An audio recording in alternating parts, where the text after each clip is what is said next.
ngeen jëf ci teewlu bi mbokk yi ñu ngi leen di nuyu di leen dalal bu baax ci seen émission tam-tamu vendredi nag comme ni ngeen koy faral di amee dina neex dina yëngu ndaxte ñëpp ñi nga xamante ne rek ñoo bokk jotaay bi kii di maman Dieye ci histoire de couple daf fi indi saa su nekk ay cas yu am solo yoo xamante ne dina yëngal waxtaan bi dañuy jóg waaye loolu yëpp ngir bëgg a defar bu baax waaye tamit Aïcha Touré ci affairage nee na du nettali dafay jottali moom itamit bu ñëwee rek def ay façon moom ngeen xam ne àjjuma jot na waaye tamit mode et tendance ki nga xamante ne bu ñëwee indil leen yu tendance indil leen yu rafet indil leen yu fashion kooku mooy Toumane la tendance waaye nag suñu góor bi nga xamante ne mooy góoral suñu plateau bi tey muy ndaali xol sedd bu teewee fii rek histoire de couple dafay daal di neex parce que waxtaan bi dafay daal di am li nga xamante ne rek la ñuy wax cas mu ngi noonu waaye bu ñu fàtte benn yoon suñu invité ki nga xamante ne depuis la régie on lui fait un coucou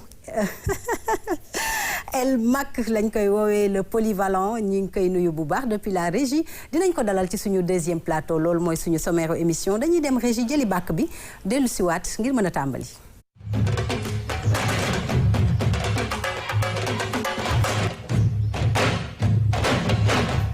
may am mbégte saa su nekk borom jàllaabe bu nice bi nuyu naa la borom histoire de couple waaw lu ma yàq fii din la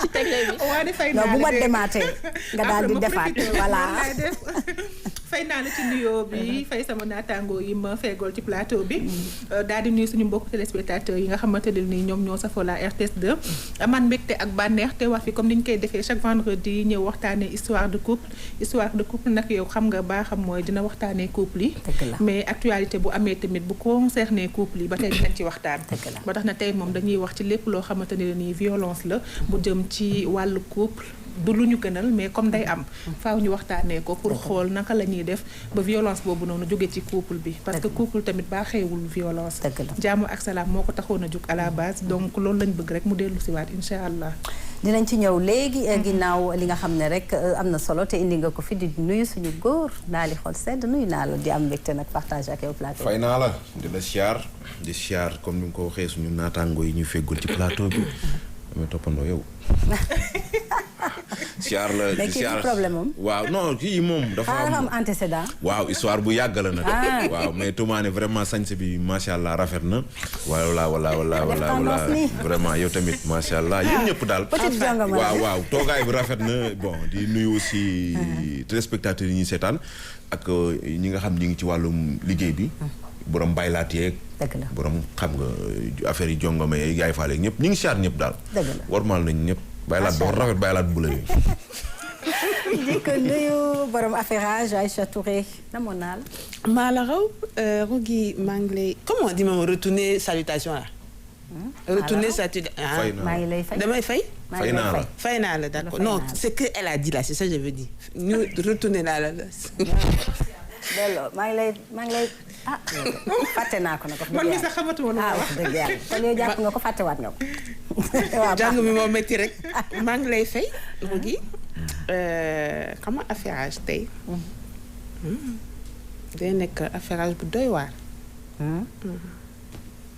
parce que y a des choses qui se passent dans ce pays là c'est pas normal ndax nga sañ koo wax de non c'est pas normal nag man nag maa yore ay informations yu capitales et nécessaires fas yéene koo jottali oui il y a des gens qui se sont mariés à 40 ans donc man sama cadre critiqueul mosul critique yow rek si maa yàgg ci banque bi nag ñun ñii ngay tudd la mais ñun xam nañ ñoom oxo di nuyu sama naataango yi di nuyu nag bu baax a baax suñu caat dafa changé léegi nag fexe ba bu ma posé question bi sama placage bi waaw di nuyu téléspectateurs yi nag waaw baax na Toumane ne tient pas la promesse ne fait pas de promesse nuyu naa la nuyu fay def petite jongama bii daal sax na ma waaw xam nga Rougui nag man des fois may ñëw def pantalon chemise te damay fàtte ni vraiment y a des dames de 40-50 ans yi ñuy seetaan te ñoom ñoo ñuy sax gën a seetaan dëgg la de jongama ñoo ñuy seetaan de te heure bi day fekk ñu teg seen yu baax pare teg seen reer ba pare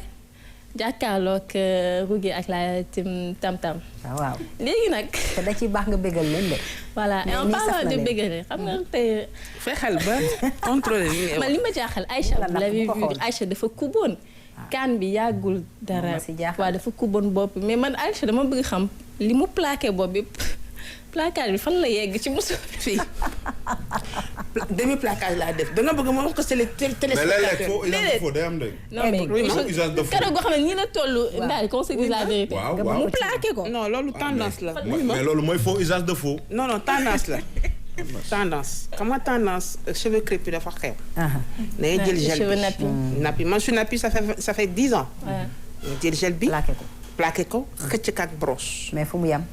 au milieu. c'est que limite bi lay laajte. c'est que loolu la milieu terrain laa def. milieu terrain. léegi Aïcha da ngay def benn bloc nga proposé ñu ko ñu xool fan la yem. non parce que bloc bi su ma ko defee du leen arrangé. milieu terrain la xam nga football moo xew. milieu fii la waaw baax na ba tey daal fi mu ne nii moom. léegi wax nga ko tendance na la ba pare. tey du ma la raté. alors affaire tey tendance. mode tendance aujourd'hui on va parler de tout ce qui est storytelling. La fois passée je l'avais promis de parler de ça. mais nag dañ ciy ñëw vite fait rek waxtaan aussi ci Adicom Awards parce que ñu dañuy dégg tout le temps ay bête rose affaire yooyu mais am na fii quand même Sénégal. et justement la Sénégalaise qui a été finaliste elle nous a accordé benn interview. même si c'est à distance elle nous a accordé benn interview wax ñu répondre un peu à quelques questions yoo xam ne ci storytelling la ak moom style am nga xamante ne adopté na ko ba ñu ba nekk finaliste justement ci Adicom Awards yooyu. très bien dinañ ci ñëw ci kanam ci biir tendance du ñu def lu dul dem jëli suñu bàkk dugg ci histoire de couple léegi.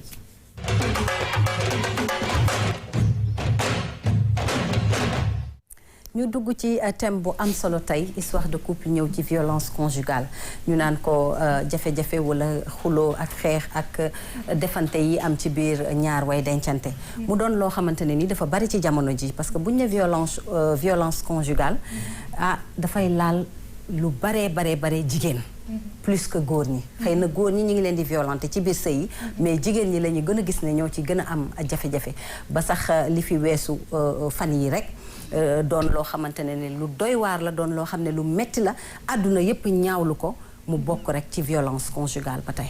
mu bokk ci violence conjugale comme ni nga ko waxee Rougui mais dafa doon njàqare ci ñun parce que li tax mu doon njàqare ci ñun mooy que ne du lii la ñu xamee ñun moom lu waaye gàtt dégg nga ne réewu jàmm lañu réewu teraanga lañu donc ci loolu rek la ñu xaj loolu moo tax bu ñu demee ba gis yoo xamante ne dañ ko daan dégg rek dégg lañ ci am wala ñu koy seetaan ci télé bi di ko seetaan ci ay film wala ci ay documentaire en tout cas ci yeneen réew mais bokkul woon suñu réew musi si bokk bu demee ba bokk ci tey rek day jur njàqare ci ñun day jur tiitaange aussi si jeunesse bi nga xam ne moom moo ngi ñëw parce que tamit bu ñu demee ba amatuñu repère amatuñu ay valeur diine bi nga xam ne sax moom la ñuy wootee wuyootuñu ko dañuy tiit suñu bopp loolu moom moo tax nag comme on dit rek lu la bett mën la li fi jot a xew ci jamono yi passé daf ñu bett lool parce que du lu ñu yaakaaroon ci suñu dëkk donc loolu moom moo waral sax maa ngi ci doon waxtaan ak Aïcha ñu gis ne que ne wax nañu dem seeti ji ñi nga xamante ñoom ñoo di sociologue yi ñu waxtaan ak ñun pour que ñu wax ñu ban gis-gis la ñu am ci société bi ci doxin bi mu am ci wàllu violence bi nekk ci diggante way dencante yi mën na nekk nag ci conjugal mën na nekk ci couple rek en général parce que ay nit des fois violence nekk ci seen biir te sëyuñu sax mais fekk na ñi ngi ànd. dëgg la. donc mën nañu dem seeti aussi ki nga xam te moom moo di psychologue pour que mu waxtaan pour ban psychologie la nit war a am pour mën a def yenn violence yi nga xam ne dafa jéggi dayoo donc yooyu noonu yëpp lu ñuy liggéey la mi ngi ñëw insha allah mais en attendant tey dañu jël benn élément juste pour wan nit yi xam violence yi nekk ci couple yi ñu indi ay image wan leen ko ñu seetaan ko dellu si waat gën a développé waxtaan bi dëgg la kon ñu dem seetaan ni li nga xam ne rek moom mooy firndeel suñu wax ji ñu dellu si waat gën a yaatal waxtaan bi.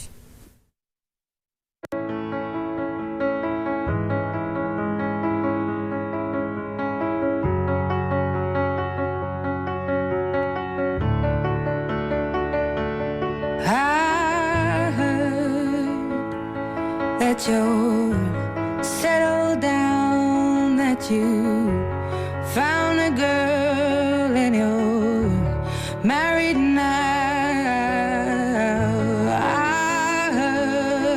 Your dreams came true. Guess she gave you things I didn't give to you. Old friend, why are you so shy?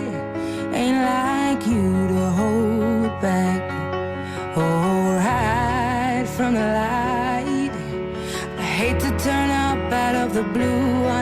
it, but I couldn't stay away. I couldn't fight it. I had hoped you'd see my face and that you'd be reminded that for me it isn't over. Never mind, I'll find someone like you. I wish. ñoo ko gisandoo mu doon lu doy waar ndaxte ci image yi rek dafay wane ne dafa mel ni jigéen amatul kàddu. dafa mel ni jigéen dañ ko tënk rek ci lépp loo xamante ne moo neex boroom këram. ci la war a tënku. même bu dee loo xamante ne ni safaan la. mu doon lu baax mu doon lu bon mu doon luy defar sëy bi mu doon luy yàq sëy bi. dafa war a nangu te toog te muñ. bu ci loolu amul rek jafe-jafe tàmbali. waa fii nag ci suñu réew dafa mel ne loolu moom moo fi xew xam nga du fépp sax mais Sénégal ndeysaan ci ñi ñu ko war a wax parce que bu ñëpp yemoon am ñu gedd seen cër am na ñoo xamante ni de ñii fa ñu tegoon jigéen ba tey teggi wuñ ko nañu daan doxaleeg jigéen ba tey dindi wuñ ko idem tamit comme jigéen ñi am na ñoo xam ne nañ daan doxalee góor ñi ba tey teggi wuñ ko ndax violence yi ci ñaari côté yëpp la nekkee nekkul ne rek góor ñi ñoom ñooy violente jigéen ñi nekkul tamit jigéen ñi kese ñoom ñaar ñëpp ci ñoom la nekkee mais dañoo dem ba seetlu ko ne dañoo dévaloriser jigéen ñi ci lu bari ci ñenn ñi ñu ko war a wax valeur bi ko yàlla joxoon joxoo ko ci alxuraan joxoo ko ci li nga xam ne moom moo di àddina ñu bari dañ koo dévaloriser parce que bu ñu demee ba góor taneetul jigéen loolu cela veut dire que ne dañoo dévaloriser jigéen donc li tax tey nag ñu siy waxtaan mooy am na lu fi xew jamono yi passé mu doon lu ñu laal lool doon lu metti si xol képp kuy yaay am nga mettit képp kuy papa am nga mettit képp kuy nit rek am nga mettit en général parce que mooy li ma wax sànq rek ñun dañu baaxoo lu rafet da ngay dégg sax ñenn ñi naan ñun ay nopp garmi la ñu am lu rafet rek la ñu bëgg di dégg ñi naan ay bëtu garmi la ñu am lu rafet rek la ñu bëgg di xool donc loolu moom dafa doon suñu identité ñun sénégalais dañu li ñuy doy waax ci ñenn ñi ba tey lu baax la ñu bëgg bëgguñu violence bëgguñu histoire bëgguñu lenn li donc bu ñu demee tey ba nga xam ne nit bu amee ay problème xalaatul lenn lu dul def benn njaaxum boo xamante ni leen nii dafay topp histoire am ba ilaa yow mi diini laa ñun dañuy choqué wu histoire de couple nag xam naa li may wax rek moom moo ci nekk dinañu def lépp lu ñu mën ba du yàqu parce que tey ji am na nu couple yi di yàqoo histoire de couple dootul exister parce que duñu amati lu ñuy waxati ci couple ndax lu ñaaw moom ñun RTS ku ñu xam-xam ne doxuñu ci loolu donc loolu moo tax dañuy jug ci tout le temps di wax ak nit yi di wax ne nañuy defaraat toogaay yi nañu gën a defar jikko yi mais aussi nañu delluwaat ci base bi nga xam ne moom la ñu yàlla bindee indi ñu ci kaw suuf mooy muñ rugi lépp lu muñ amul lu baax du ci mujj nit il faut que ngay jàng nga muñ nag te sa borom rek tax ndax boo muñee pour nit nit di nga gis ci moom lu la naqari lu war a tax dootoo muñati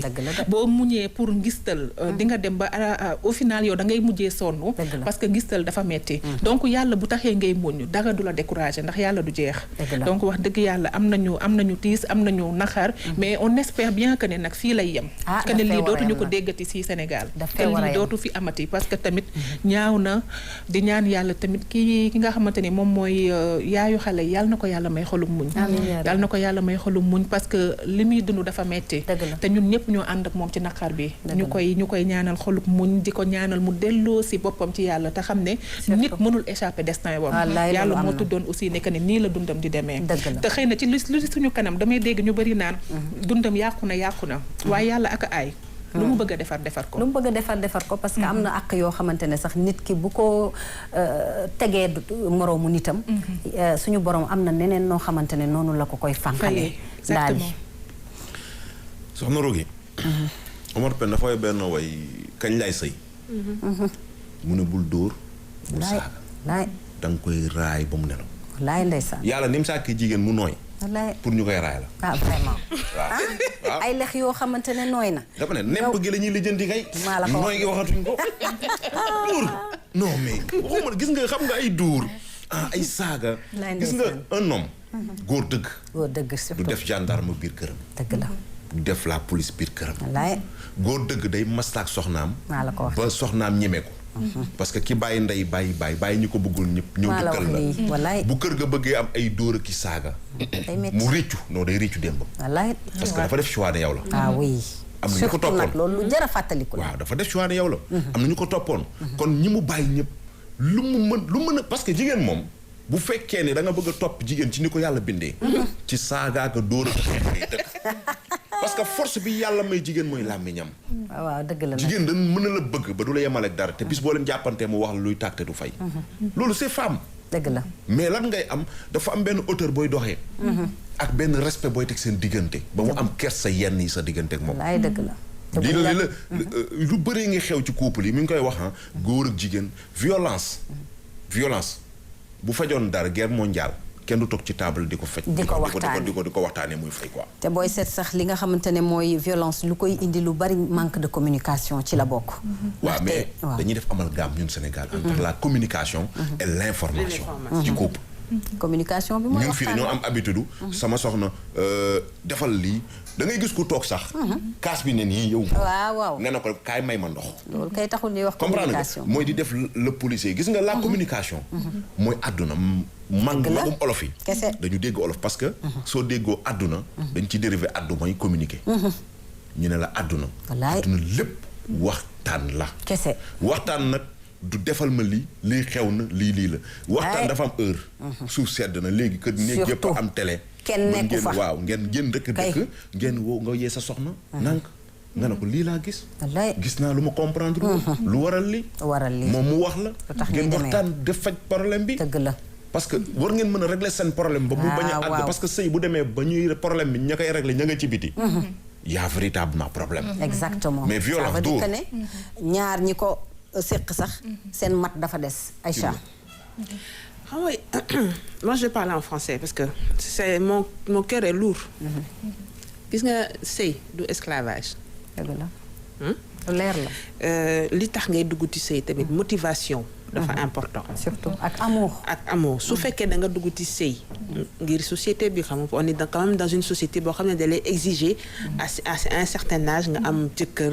wala nga am jabar pression sociale bi bare na xeetu bare boo xam ne. y a des fois tu rentres dans le ménage parce que da nga am yenn obligation yi. mais il faut toujours savoir que sooy dugg ci sëy. mbëggal dafa war a jiite ci lépp comme ça parce que mbëggal mooy joxe xolu muñ. exactement tu peux pas rentrer dans un couple mënoo ko baal. voilà il y a certaines choses yoo xam ne c'est des bases benn ñaar l'argent. c'est que dañu war a bàyyi damay dugg parce que day faj sama soxla. waaw dafa yor. wala sama mbaran la. dëgg la de. ah oui. parce que piège boobu la ñuy tombé. piège boobu parce que les gens vont m'excuser parce que y a certains parents yoo xam ne dañuy pousser seen doom yi. non c'est la société. ci loolu dëgg la. tu rentres dans un ménage parce que kooku ki la takk dafa am xaalis day faj sa soxla famille. surtout. tu l'aimes pas. dëgg la. doo ko may dara. tu as des enfants avec cette personne doo ko respecter. doo ko respecter surtout doo ko muñal.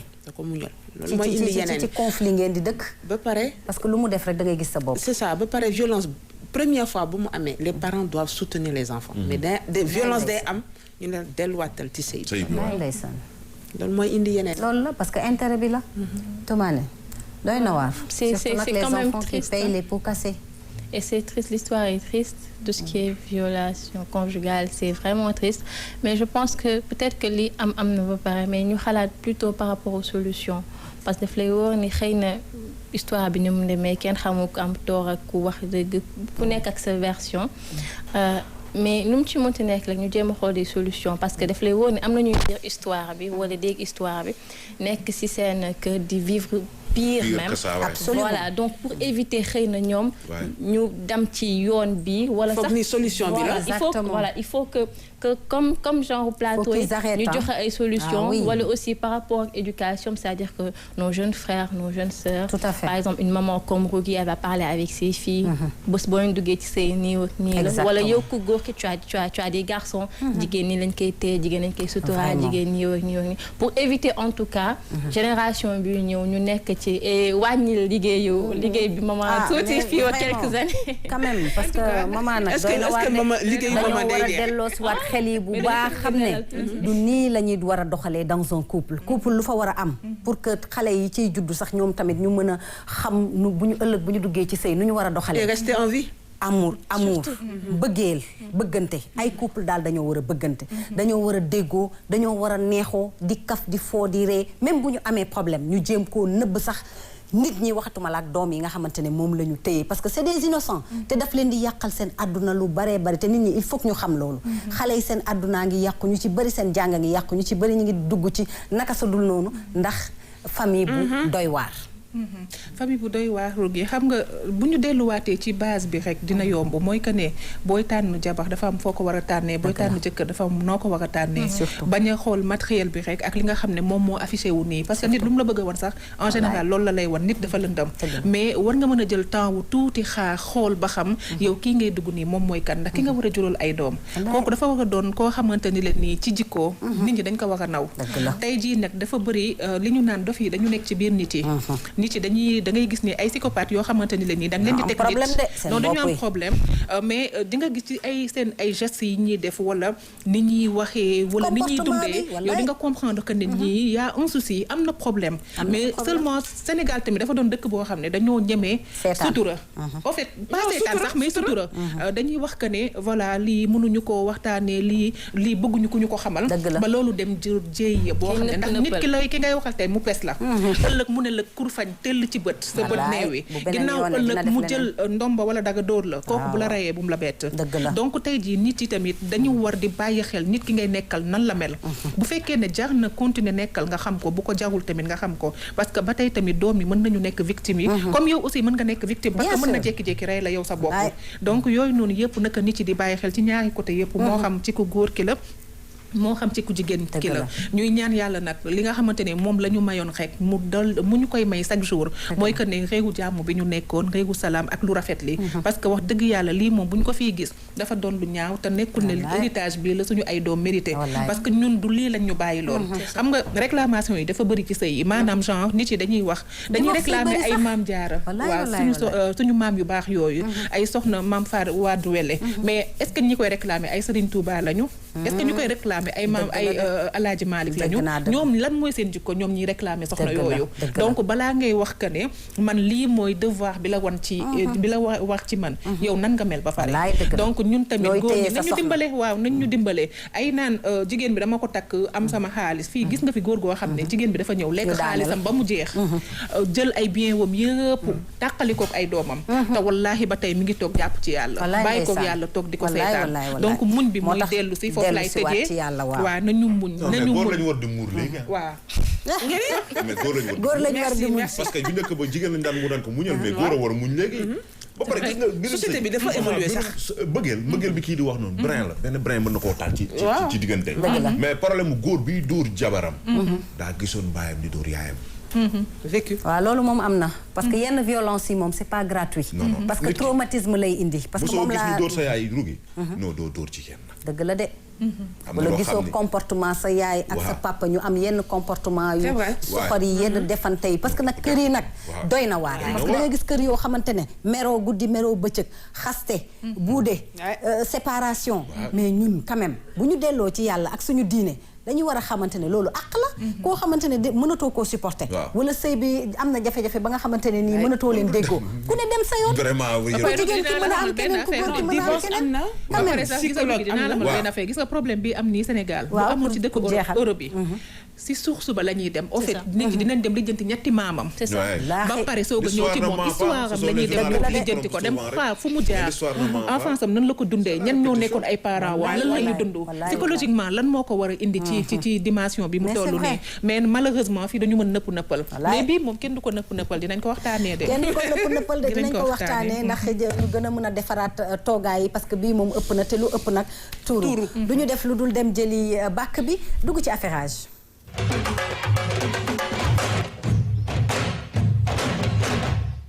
doo nettali da ngay jottali tey jottali bi lan la Aïcha Touré lu mu yëg mu siiw pardon lu ma yëg mu siiw pardon de bon yaa ci là dans le micro là tu dis quoi faut parler dama ne waaw yow waaw loo yëg mu siiw ah mais c'est ça mon travail RTS2 lu tax mu fay ma c'est ça loo yëg mu siiw waaw kon na siiw waaw kon siiwalal ma siiwal mais premier siiw bi nag c'est un siiw assez triste ah oui waaw damay xaar régie bi proposé ma xam nga moom sama réalisateur moom may proposé may wax na suus boobu may na la hey non lii tristul sax ma foog naa ne day yée xam nga dafa changé tout yée la yéen xaw na maa daaj fi man. Yee alias Kanye West. xam nga dafa divorcé ak Kim Kardashian. non bàyyi na Kim. bàyyi na ko. yàq na ndawal de. lay bàyyi na ko bi bàyyi yu njëkk yi. Kim ndawal la de. mais Kim nag dafa dañ ko kii de. waaye Kim lu mu mën def dañ ko lay transformation la de. non man de Kim mais transformation baax na. Kim elle était comme à ma droite. yàlla may métti Kim mën a transformer. faut me suivre. Kim bu baax bi la de. à ma droite. Kim bu baax bi la de. Kim bu baax bi la de.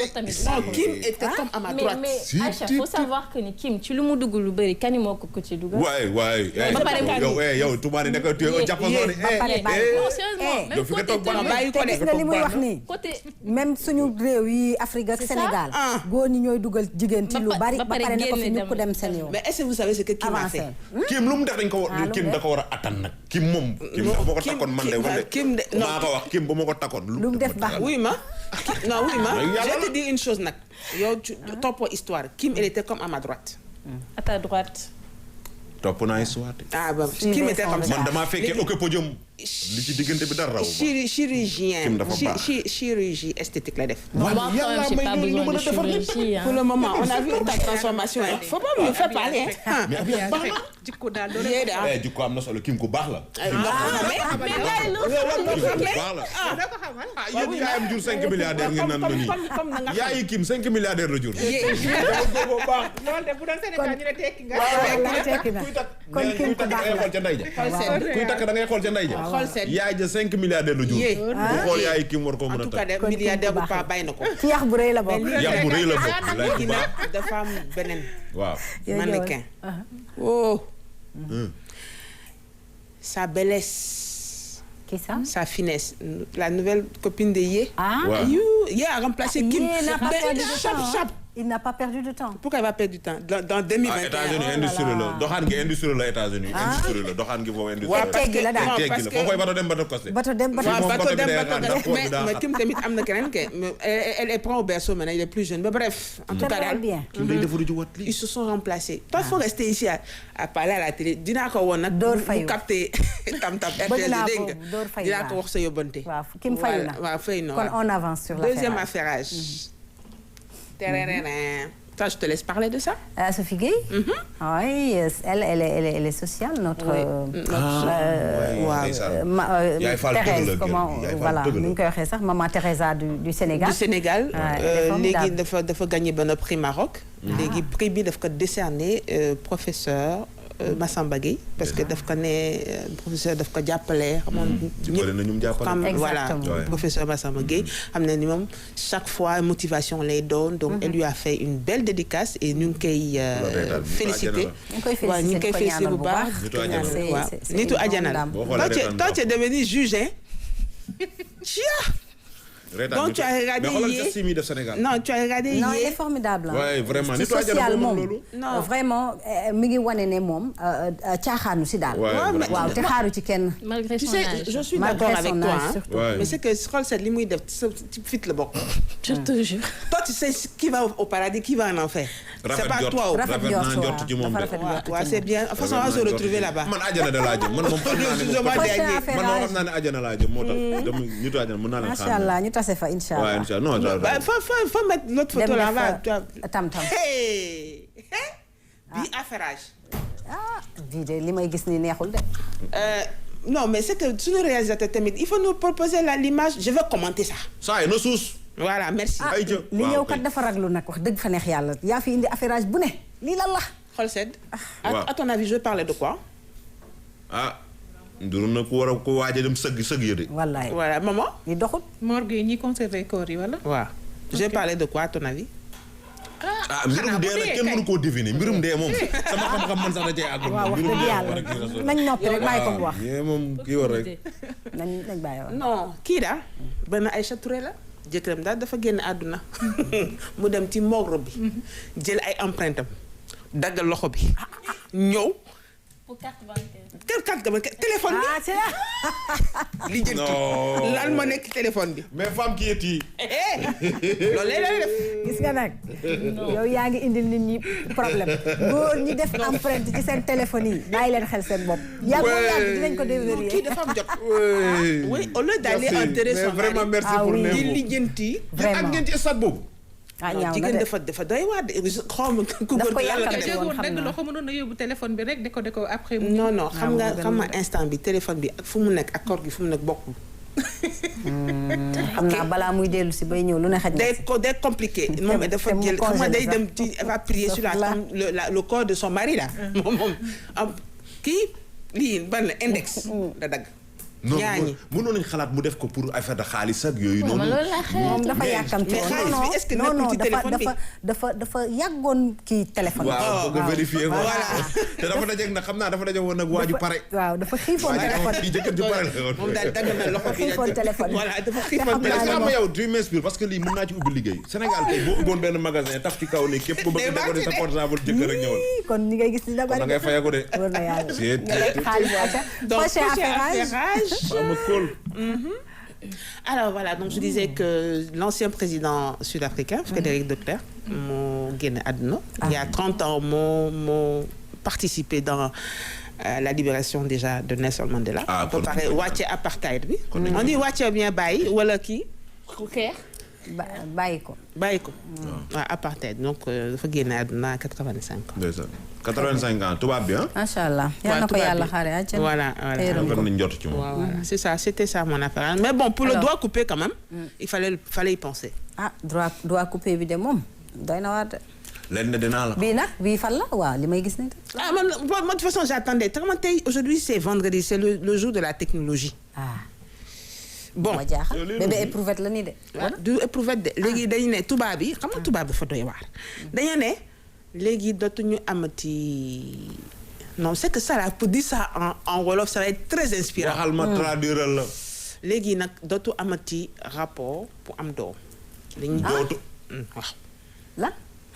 ñaari nit. doo dem àll bay ñaax. dama toog loolu tamit ku décidé loolu. wala ba dëgg la. tubaab yi daal du ma non li jënd dëkk bi kay ñu bañ fa ñaan visa. ana ki décidé loolu ay loolu. ak fu mu dëkk ak ku koy fekk. c'est que kër ax de kenn du fa dem pour am doom. léegi de machine de ma koy lijjanti. machine ba la ñuy jëfandikoo kon benn yoon. day lamb machine ba day lamb. mën da ñàkk. déedéet du lamb maman machine bi du lamb. non machine bi du lamb parce que am na ñoo du ñëpp la yàlla may lenn li. waaw am na voilà, ñoo c'est xam ça. ne mooy loolu. Ah, donc te xanaa bëgg nañu pour am loolu doom de. si àddina. donc ah voilà bëgg nañu quoi. am te kii wuñu. dañoo tawat. oui ma dañoo waaw tawat. ñooñu dañoo Oh, tawat danañ ma bàyyi ma pare sama affaire sarma àdduna newul ci doom rek ak yooyu noonu. oui ma. mbir maa ngi On a- ci mais jëfandikoo. ñooñu dañoo tawat On ñu a tawat dit- xëy na waaw lay mbir maa ngi ci arrangé. oui jëfandikoo. ma oui ma jëfandikoo dootu amati. day ne dañuy dem ci machine bi. pour ñu tawat machine. pour ñu Utilisation bi naka la. man je ne sais utilisation bi nag. heureusement ba nous sommes Mooy des Africains. extraction. technologie ànd ah bu fi benn lu ne yaa ngi may retaan loo mooy man. extraction semence yi. xam nga dama dugg ci yeneen détail. déedéet non non olof daf ko rafetal na ko maanaam day jël man ku góor ki. xoolal wuy ma. jël semence de laa xam li am li tubaab bi liy def jottali la ci ku ma jigéen ci dama boole wax ko jottali laay def. loolu nga bëgg a expliquer quoi. Voilà, dañuy voilà. jël man ku góor ki. wuy ma semence bu ma yàqal. yow semence jiw la mooy jiw. waaw waaw semence jël man na semence lay wax. waaw foofu bu ma yàqal sama affaire ok. daf lay traduire rek. voilà. man kay dama soxee man sa tradition dama cee sonn ñu jëfandikoo nañ ne dootu am. léegi machine boobu. yow réew mi dina métti kon di barki léegi Rasulullah. ñu boole ko. léegi doom bi fu muy màggee. góor di xeex dina bëri de. Aïcha doom bi fu muy màggee après. 9 mois yi. non 9 mois yi day nekk ci liquide amniotique bi ci machine bi. ci biir machine kon machine bu mag lay doon. voilà lañ du bëgg a nekk teggil am doo soo ma décloon ba ma pare. di nga kaa comprendre. nag de doom kaa nga de Aïcha. barki Rasulullah. waa léegi rapidement xale ñu bi. day nekk ci liquide amniotique bi ci machine day nekk. d'accord ba mu màgg foofu ba am 9 mois. ñu génne ñu ko génnee ko. waaw. macha allah Walla bàyyi ñaar doo ma ne daal dina bëri candidat xanaa ñi nga xam ne dañoo tawat. alors affairage bi am na solo. Toll walla bàyyi saa su nekk nga reetaan loo ñu indil ñu loo xam ne rek. non dama ci Rugi sa doo ci kaayu boutique. Rugi. nit ñi non dinañ Rugi doo kaa ci lii. wala des na de defe naa. ah waaw sànq li nga ma waxoon waaw mu ngi nii.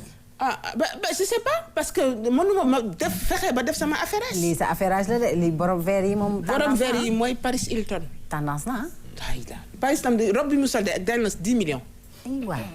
c'est pas nos robes bu ñafu hein. mu ni 10 millions lay jar. am na jëkkër daal. am na maanaam elle s'est mariée. enfin 3e mariage la de. ok c'est elle qui a 40 ans. waaw c'est elle qui a 40 ans. ki nga jaay robe bi léegi donc c'est que maman toog ci wetu kii baaxul de. léegi da ngay poser ay questions c'était la fin de mon affaire. mais yow ma demee démissionné sax. ndeke ndeysaan nit a ngi sol salaire nit fukki at. salaire nit. salaire nit fukki at. prix terrain ak tabax. ak tabax lépp xaj na ci biir. yàlla alors dañuy dem jëli baat bi dugg ci tendance avec Toumane toute tendance.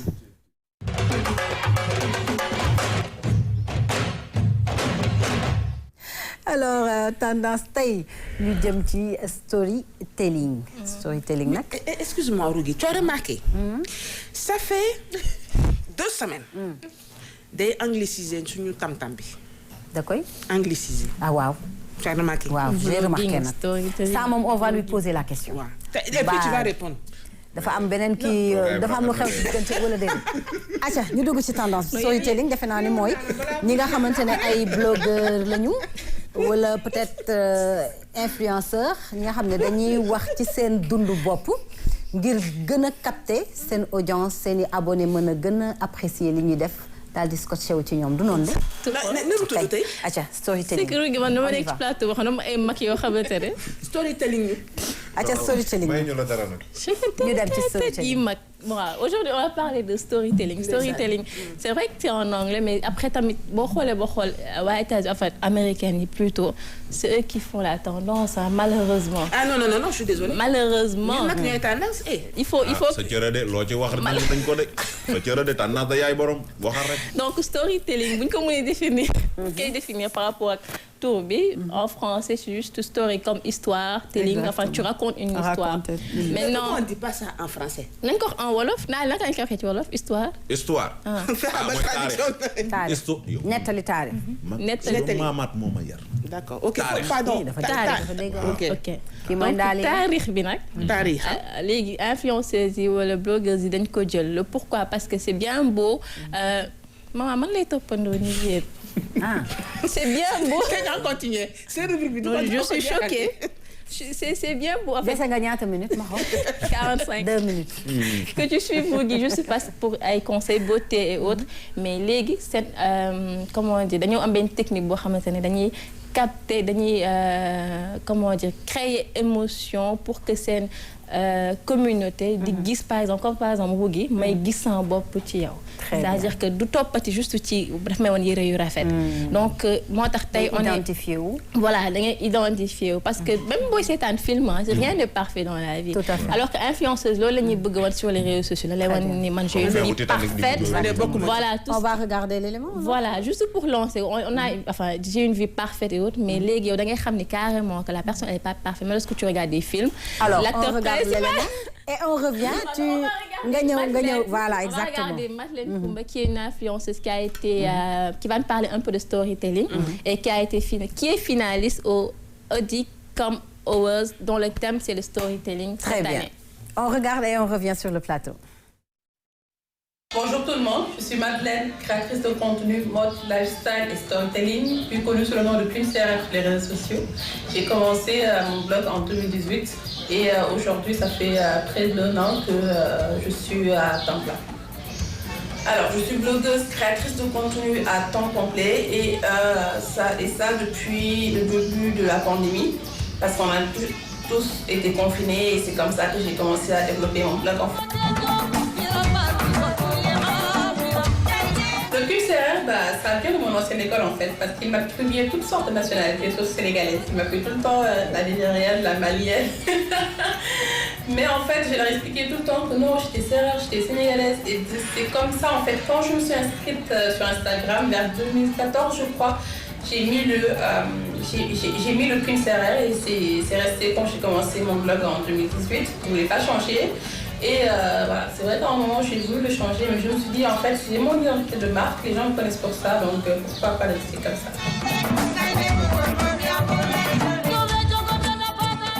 Oui, j'ai été nominée aux Alicom Days qui aujourd'hui récompense les meilleurs créateurs de contenu du continent africain sous différentes catégories. J'ai été nominée dans la catégorie mode et beauté. Et grâce à ma communauté, grâce à leur mobilisation, j'ai pu gagner le vote du public. Maintenant, il reste le jury qui va départager les 5 finalistes. Le thème de cette année, c'est le storytelling, chose qui ne m'est pas inconnue parce que j'ai toujours fait du storytelling. Et je pense que les critères de sélection étaient d'être créateur de contenu dans sa catégorie et de créer du contenu qualitatif depuis un certain temps. Pour moi, le storytelling, c'est le fait de... Alors, gis nga ko léegi nag da nga ci ñëw ci olof ñu gën a comprendre li nga xamante ne ni mooy storytelling. Ouais, donc comme je l'ai expliqué tout à l'heure, storytelling technique la bu influenceuse yi justement jël pour capter seen communauté parce que enfin c'est vrai que ci réseaux sociaux yi dañuy wane juste ce qui est joli mais dafa même côté télé-réalité. mais moom mooy kan déjà. voilà juste avant ma ci ñëw. xam nga sànq sax naa mi ngi wax affaire Nicki Minaj Kim Kardashian. Donc même les télés l'ont compris ba indi ci affaire télé-réalité. Parce que enfin nit ki da ngay bëgg a xam ay détails parce que tu sais que la personne elle est pas parfaite. ñu am ay affaires yoo xamante ne vraiment doxul ci view mais quand même elle est belle quand même elle donne des astuces beauté.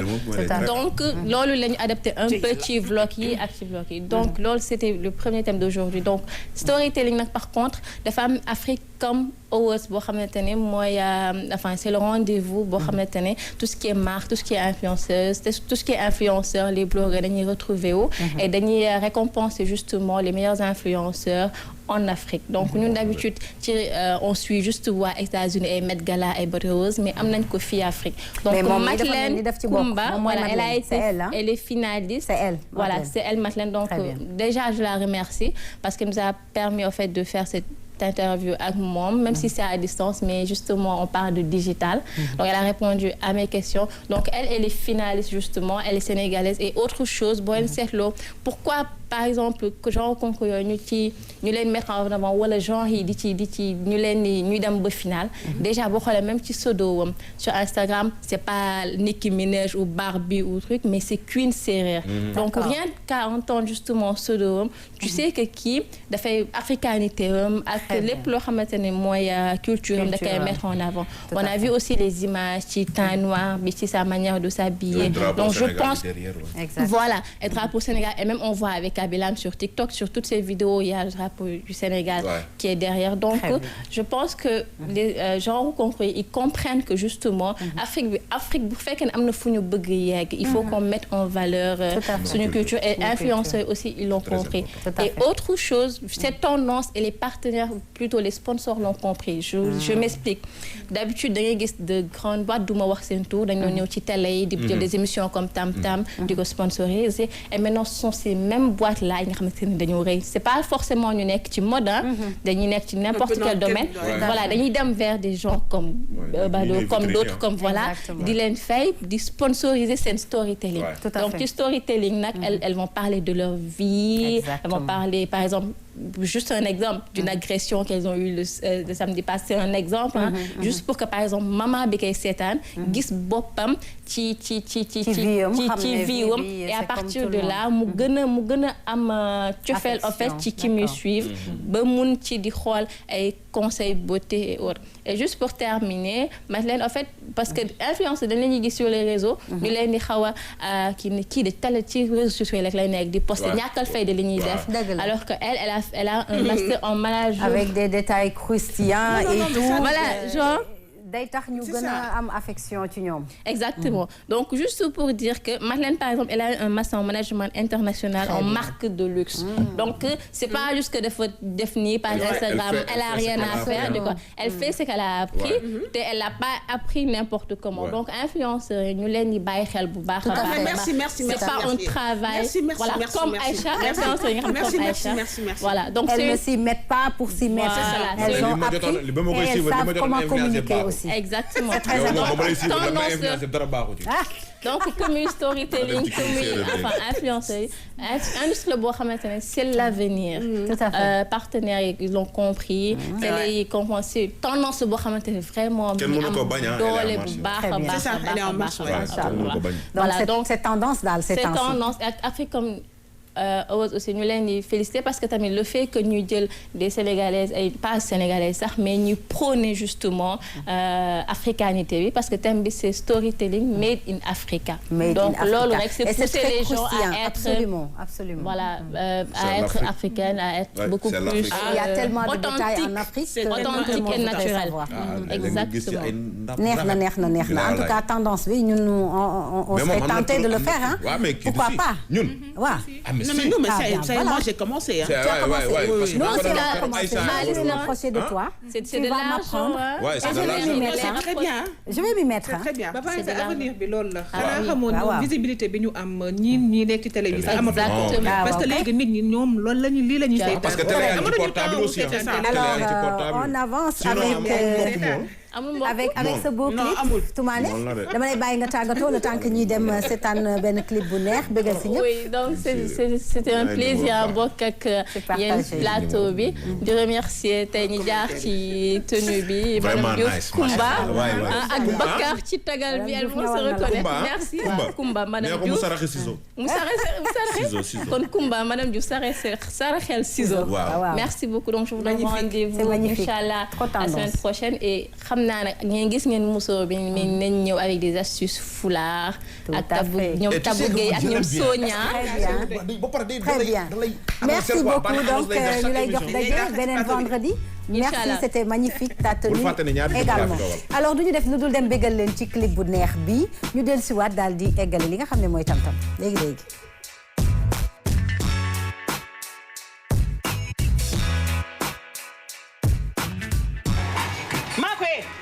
yow laay waxal sa li ngay def laa bëgg nga arrêté ko bi si tey doo fi rabe tey doo fi rabe ëllëg yow sonal nga ma trop yow amoo loo may jàppale lu dul lii bu dee yow ak yow ma xam ne naa joxe jox dépense yow yaa bon waay yow kenn la noppalu ko ci kër gi ndax yow say yi ngay def maa ko yaa ma sonal dinaan kenn du jur doom bañ te waaye yow dama laa bañ te sa lii ngay def xalaatoo leneen loo may dimbalee lu dul lii waaye maa ngi dem maa ngi ñëw naa ñëwaat fekkal la ci li ngay def.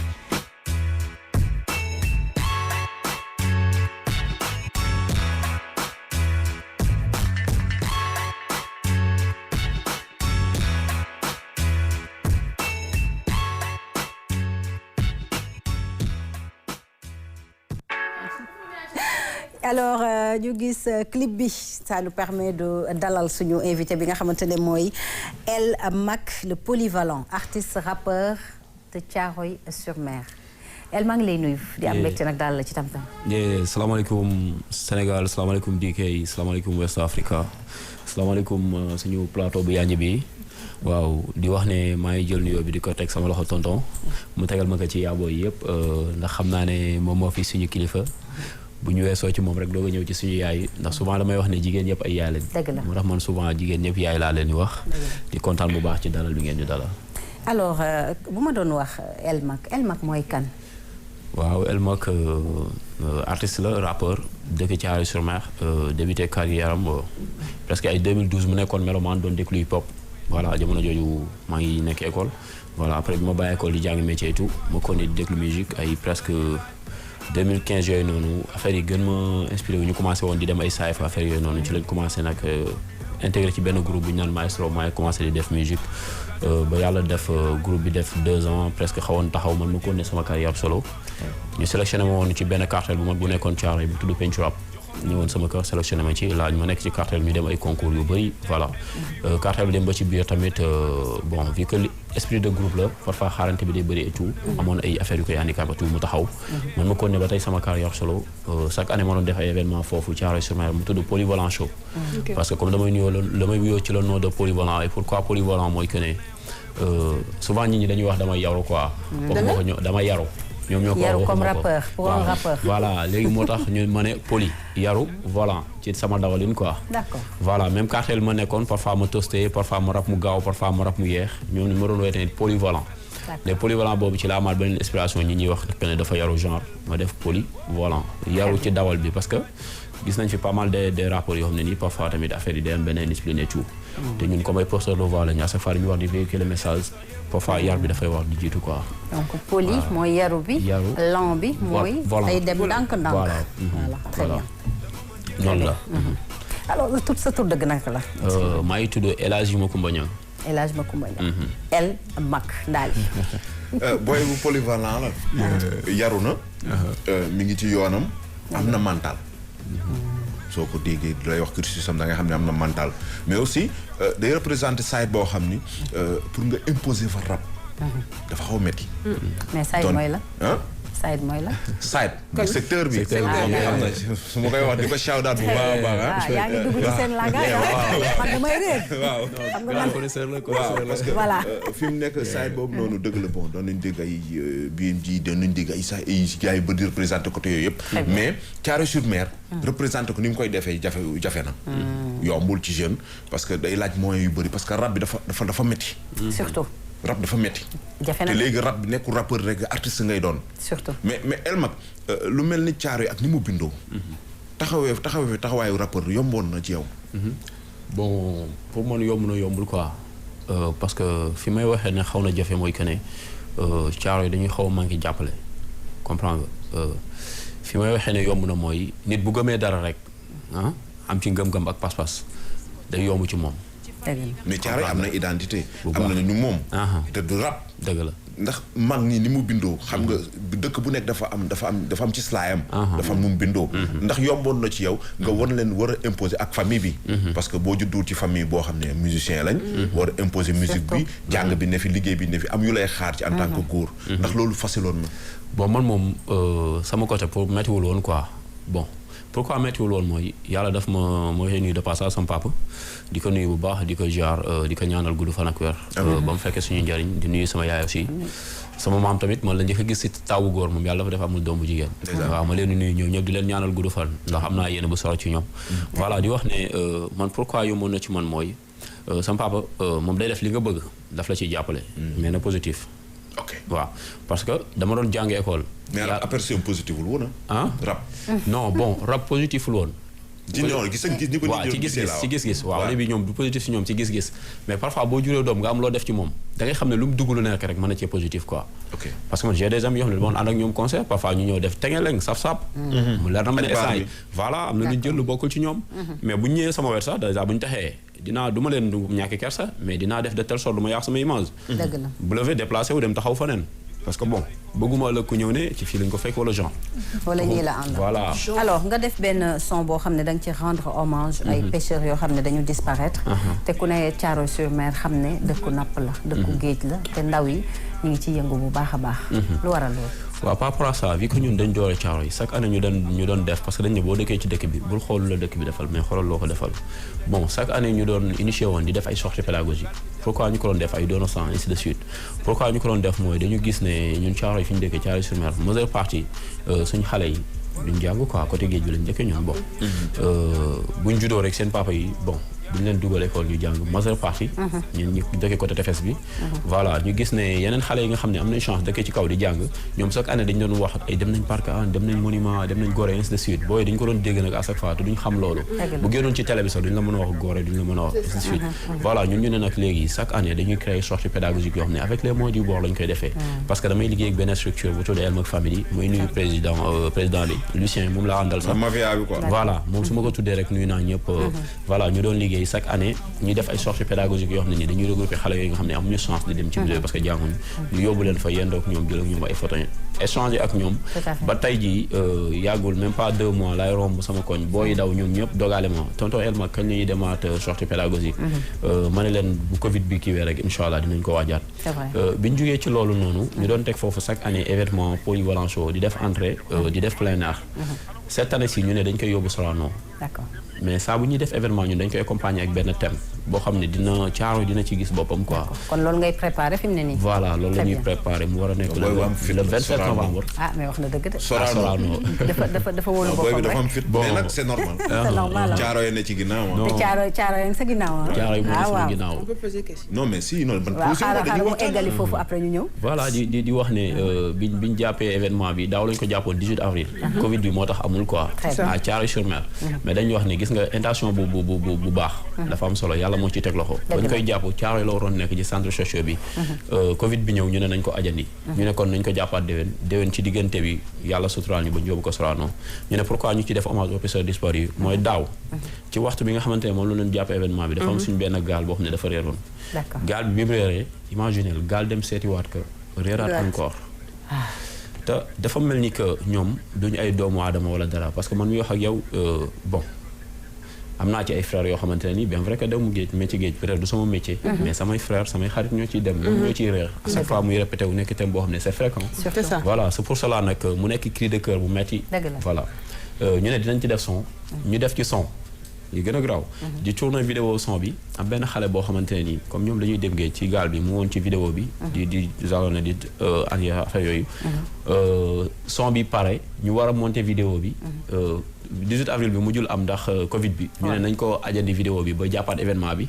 avant vidéo bi di génn xale bi bu gaal bi mujjee def soog Caaroy ci Ngor may jaale seen mbokk yi moom mu bokk ci mook papaam te il paraît que papaam mënoon na sauver mais xale bi la mbaal bi lonku mu yuuxu papaam mu dem di ko jëli tu vois mooy loolu noonu quoi yàlla def li gën mu nekk nag lu metti parce que tamit comme di yow même bu doon dafa nekk ñoo xam ne xamoo leen sax voilà ñu nekk ay doomu aadama rek daf lay metti surtout am nañ ñoo xam ne nii say proche lañ bon say mbokk lañ chaque année nag muy répété wu te dañ cee gisuñu ci jàppale bi war pourquoi jàppale bi war mooy que ne bon peut-être état mu ngi am lu muy def nga profiter rek lancer appel ñëpp ñoo xamante war nañoo voilà ci événement di wax autorités yi ñu gën ci gën ñu jàppale woo sa nit yi def affaire mbër tuuti rapidement rek waaw waa Caaroy moom xam naa ne man moom jarul sax ma leen di woo pourquoi jarul ma leen di woo mooy ñu ngi ci biir ñoom dañuy xaar rek ma songu quoi moo tax ni ma koy waxee souvent rek ñun pare nañ 27 novembre Caaroy pëndal Sorano lañ jëm yëngal casquette sa def bag def jëngal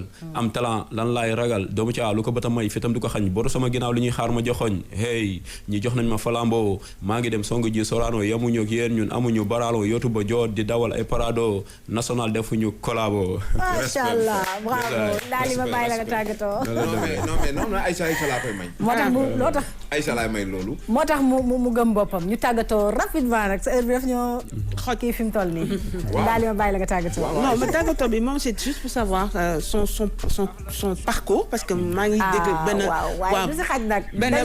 benn intonation anglaise mais bon comme l'heure est arrivée ben maa ngi tàggatoo mu ngi en même temps waaw kon tàggatoo la en même temps moom buy tàggatoo rek mu répondre non maa ngi tàggatoo parce que daa am benn gel mu bëgg def ñaareel moom la ñu